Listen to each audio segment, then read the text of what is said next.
кететін болса, мына жерге қараңдар. Көзі дейікші былай тік кетті. Мына жер жауып тастаймыз да сонда не істейміз сонда? Қара кішкене ұқсақ қалды. Әлде мына жерге көзін саламыз ба? Қараңдар. Ой.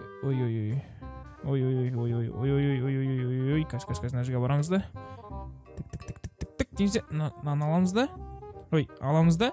Мына жерге тұрғызсаймыз. Мына жақтың бәрін жауып тастаймыз былай. Көріп тұрсыңдар ма? Кішкене ұқсақ қалды. Қараңдар, міне кішкене осы ұқсақ қалды. Қазір кішкене көтерілеміз де, мына жерге өсіп саламыз. Тік.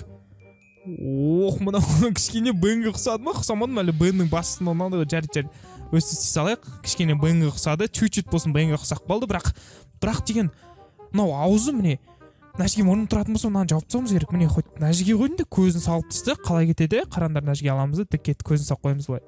Тік кетті, мына көзі. Көзі деп айтайықшы, қазір көзін ары қарай жасаймыз. Вот мына жерге біз мұрнын саламыз, яғни деген мынау тік. Мынау типа мұрны.